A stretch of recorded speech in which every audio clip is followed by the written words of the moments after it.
मेरा नाम विनोद नायक है। मैं सूरत गुजरात से आता हूँ और करीब 22 साल मान्यवर कांशीराम साहब के नेतृत्व में हमने काम किया है और आज हम भारतीय बहुजन कांग्रेस के राष्ट्रीय अध्यक्ष हैं।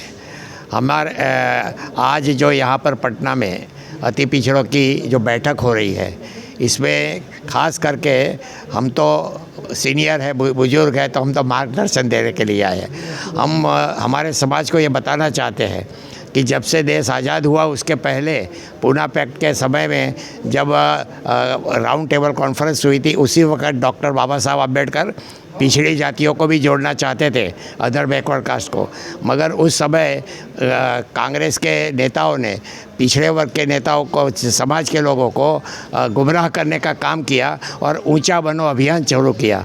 तो हर पिछड़े वर्ग की जाति अपने आप को ऊंचा मानने लगे। कोई कहते हम राजपूत खानदान से है, कोई कहते हम ब्राह्मण है। तो हमारे समाज को गुमराह किया गया और ऊंचा बनो अभियान में उस वक्त SC ST को आरक्षण मिला मगर OBC को नहीं मिला। तो बाबा साहब अम्बेडकर समझ गए कि ये जो कांग्रेसियों की चाल है इन समाज को गुमराह करने की, तो उन्होंने आर्टिकल 340 में OBC समाज के अधिकार लिख दिए गए हैं। मगर देश आज़ाद होने के बाद कई बार कांग्रेस की सरकार ने काका कालेलकर पंच बनाया गया, उसमें सर्वे किया गया 3,742 जातियाँ, मगर उनको आरक्षण नहीं दिया। उसके बाद में मोरारजी देसाई की सरकार बनी तो उसमें भी एक मंडल कमीशन बनाया गया, मगर वो भी मंडल कमीशन का काम नहीं किया।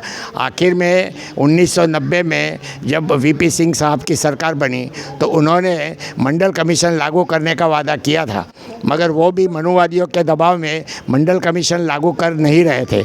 आखिर में मान्यवर कांशीराम साहब ने मंडल कमीशन लागू करो वरना कुर्सी खाली करो जो आंदोलन किया और संसद को घेरने का काम किया। तो VP सिंह सरकार ने मंडल कमीशन लागू किया। तो 1932 में SC ST को आरक्षण मिला, मगर VP सिंह साहब की सरकार में यानी इतने साल OBC को पीछे रखा गया। अब OBC में पूरे भारत में OBC है, मगर मोस्ट बैकवर्ड सिर्फ जननायक कर्पूरी ठाकुर जी ने जो हमारे अति पिछड़ों के लिए जो काम किया है, सिर्फ बिहार में अति पिछड़ा लोगों को अधिकार है।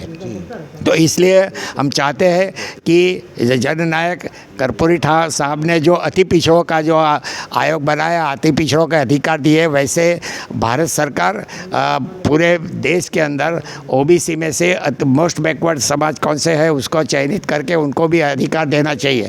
यही हमारी मांग है और कई बातें बताने जैसी है जो यहाँ बैठक में हम सबके सामने रखेंगे, क्योंकि आज यही SC ST OBC के अंदर आप देखिए तो सबसे बड़ा समूह और 40 से 42% का सबसे बड़ा समूह कौन सा है? अति पिछड़ों का है। और अति पिछड़े 42% पूरे देश पे होते हुए भी उन्हें अधिकार आज दे या नहीं गया है। और आज कार्यपालिका हो, न्यायपालिका हो, तमाम राजनीतिक पार्टियां, चाहे सारी राजनीति जितने भी लोगों ने शासन किया है वो लोगों ने अति पिछड़ों बैकवर्ड के लिए कोई काम नहीं किया है। तो आज बहुत अच्छी बात है कि अति पिछड़े यहाँ पर इकट्ठे हुए हैं। और ये अति पिछड़ों की संघर्ष समिति के जयनाथ चौहान जी से जब मेरी मुलाकात हुई गोपालगंज के अंदर, तो मैं कुशीनगर आया हुआ था। तो मैं जब उनसे मुलाकात हुई तो हमने वादा किया कि हम ज़रूर आएंगे। और आज हमारे समाज को कई बातें ऐसी है जो इस जाति व्यवस्था परिवर्तन के लिए जो काम करना चाहिए वो आज तक नहीं हुआ है और वही काम करना है। बाबा साहब अम्बेडकर ने संविधान क्यों बनाया था? उन्होंने जो संविधान बनाया था उसके दो मकसद थे, सामाजिक परिवर्तन और आर्थिक परिवर्तन। मगर सामाजिक परिवर्तन के नाम पर, सामाजिक न्याय के नाम पर हर जाति और हर धर्म में नेता पैदा हो गए। नेताओं का भला हुआ मगर समाज का भला नहीं हुआ। तो मैं ये कहना चाहता हूँ कि आर्थिक परिवर्तन के बगैर कभी भी सामाजिक समानता आ नहीं सकती है। तो आर्थिक परिवर्तन के लिए आर्थिक न्याय की ज़रूरत है। तो इस देश में अब आने वाले समय में सामाजिक न्याय के साथ साथ आर्थिक न्याय की राजनीति चलेगी, तभी इस देश के शोषित, पीड़ित, पिछड़े, बैकवर्ड, मोस्ट बैकवर्ड समाज को उसका अधिकार मिलेगा। और यही काम के लिए हम संघर्ष कर रहे हैं।